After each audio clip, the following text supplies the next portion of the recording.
अगला अध्याय।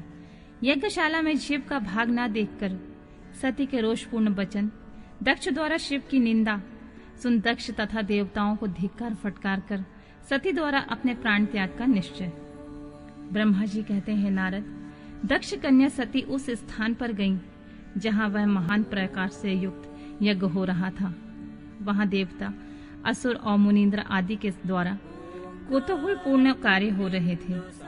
सती ने वहां अपने पिता के भवन को नाना प्रकार की आश्चर्यजनक वस्तुओं से संपन्न, उत्तम प्रभा से परिपूर्ण, मनोहर तथा देवताओं और ऋषियों के समुदाय से भरा हुआ देखा।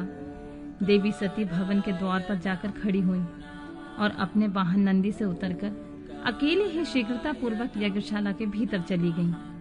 सती को आई देख उनकी यशस्विनी माता वीरनी ने और उनकी बहनों ने उनका यथोचित आदर सत्कार किया, परंतु दक्ष ने उन्हें देखकर भी कुछ आदर सत्कार नहीं किया।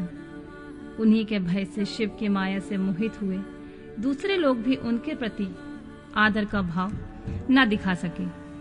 मुने, सब लोगों के द्वारा तिरस्कार प्राप्त होने से सती को बड़ा विस्मय हुआ, तो भी उन्होंने अपने माता पिता के चरणों में मस्तक झुकाया। उस यज्ञ में सती ने विष्णु आदि देवताओं के भाग देखे, परंतु शंभु का भाग उन्हें कहीं नहीं दिखाई दिया। तब सती ने दूसरा क्रोध प्रकट किया। वे अपमानित होने पर भी रोष से भरकर सब लोगों की ओर क्रूर दृष्टि से देखती हुई और दक्ष को जलाती हुई बोली।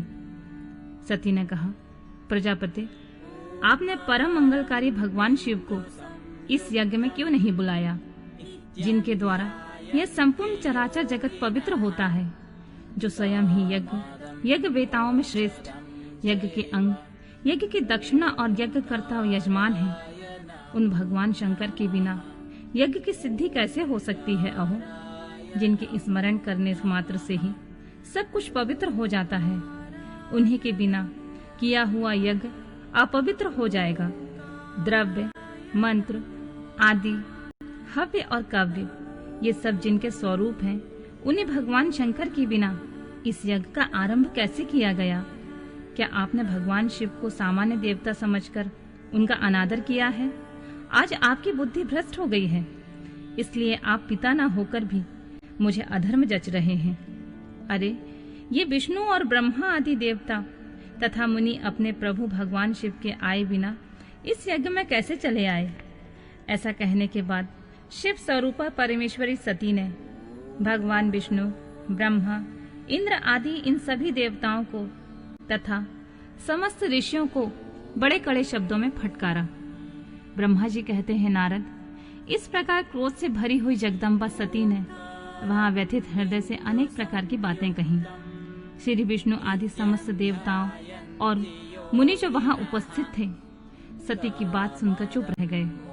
अपनी पुत्री के वैसे वचन सुनकर कुपित हुए दक्ष ने सती की ओर क्रूर दृष्टि से देखा और इस प्रकार कहा, भद्रे, तुम्हारे बहुत कहने से क्या लाभ? इस समय तुम्हारा यहाँ कोई काम नहीं है। तुम जाओ या ठहरो, यह तुम्हारी इच्छा पर निर्भर है। तुम यहाँ आई ही क्यों? समस्त विद्वान जानते हैं कि तुम्हारे पति शिव अमंगल रूप हैं। वे कुलीन भी नहीं हैं, वेद से बहिष्कृत हैं और भूतों, प्रेतों तथा पिशाचों के स्वामी हैं। वे बहुत ही कुवेश धारण किए रहते हैं, इसलिए रुद्र को इस यज्ञ में नहीं बुलाया गया है। बेटी, मैं रुद्र को अच्छी तरह जानता हूँ, अतः जानबूझकर ही मैंने देवर्षियों की सभा में उन्हें आमंत्रित नहीं किया है। रुद्र को शास्त्र के अर्थ का ज्ञान नहीं है, वे उद्दंड और दुरात्मा हैं। मुझ मूढ़ पापी ने ब्रह्मा के कहने पर उनके साथ तुम्हारा विवाह कर दिया था, अतः तुम क्रोध छोड़कर स्वस्थ हो जाओ, शांत हो जाओ। इस यज्ञ में तुम आ ही गई हो तो स्वयं अपना भाग ग्रहण करो। दक्ष के ऐसा कहने पर उनकी त्रिभुवन पूजिता पुत्री सती ने शिव की निंदा करने वाले अपने पिता की ओर जब दृष्टिपात किया, तब उनका रोष और भी बढ़ गया। वे मन ही मन सोचने लगी कि अब मैं शंकर जी के पास कैसे जाऊंगी। यदि शंकर जी के दर्शन की इच्छा से वे वहां गईं और उन्होंने यहाँ का समाचार पूछा, तो मैं उन्हें क्या उत्तर दूंगी? तदनंतर तीनों लोकों की जननी सती रोषवेश से युक्त एक लंबी सांस खींचते हुए अपने दुष्ट हृदय पिता दक्ष से बोली। सती ने कहा, जो महादेव की निंदा करता है अथवा जो उनकी होती हुई निंदा को सुनता है, वे दोनों तब तक नरक में पड़े रहते हैं जब तक चंद्रमा और सूर्य विद्यमान है। अतः तात मैं अपने इस शरीर को त्याग दूंगी, जलती हुई आग में प्रवेश कर जाऊंगी। अपने स्वामी का अनादर सुनकर अब मुझे अपने इस जीवन की रक्षा का क्या प्रयोजन। यदि कोई समर्थ हो तो वह स्वयं विशेष यत्न करके शंभु की निंदा करने वाले पुरुष की जीव को बलपूर्वक काट डाले, तब वह शिव निंदा श्रवण के पाप से शुद्ध हो सकता है। इसमें कोई संशय नहीं है। यदि कुछ कर सकने में असमर्थ हो तो बुद्धिमान पुरुष को चाहिए कि वह दोनों कान बंद करके वहां से निकल जाए। इससे वह शुद्ध रहता है और दोष का भागी भी नहीं होता है, ऐसा श्रेष्ठ विद्वान कहते हैं। इस प्रकार धर्म नीति बताने पर सती को अपने आने का कारण बड़ा पश्चाताप हुआ। उन्होंने व्यथित चित्त से भगवान शंकर के वचन का स्मरण किया।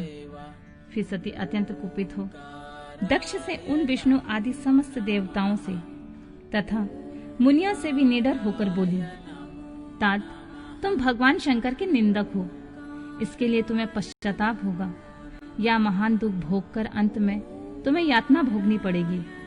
इस लोक में जिनके लिए ना कोई प्रिय है ना अप्रिय, उन निर्वर परमात्मा शिव के प्रतिकूल तुम्हारे सिवा कोई दूसरा चल सकता है? तुम दुष्ट लोग हो। वे सदा ईर्ष्या पूर्वक यदि महान पुरुषों की निंदा करें तो उनके लिए यह कोई आश्चर्य की बात नहीं है, परंतु जो महात्माओं के चरणों की रज से अपने अज्ञान अंधकार को दूर कर चुके हैं, उन्हें महापुरुषों की निंदा शोभा नहीं देती। जिनका शिव यह दो अक्षरों का नाम कभी बातचीत के प्रसंग से मनुष्य के वाणी द्वारा एक बार भी उच्चारित हो जाए तो वह संपूर्ण पाप राशि को शीघ्र ही नष्ट कर देता है। उन्हीं पवित्र कीर्ति वाले निर्मल शिव से तुम द्वेष करते हो। आश्चर्य है, वास्तव में तुम अशिव अमंगल रूप हो। महापुरुषों के मन रूपी मधुकर ब्रह्मानंदमय रस का पान करने की इच्छा से जिनके सर्वार्थदायक चरण कमलों का निरंतर सेवन किया जाता है, उन्हीं के तुम मूर्खतावश द्रोह करते हो। जिन्हें तुम शिव के नाम से और काम में अशिव बताते हो, उन्हें क्या तुम्हारे सिवा कोई दूसरा विद्वान नहीं जानता? ब्रह्मा आदि देवता, सनक आदि मुनि तथा अन्य ज्ञानी क्या उनके स्वरूप को नहीं समझते?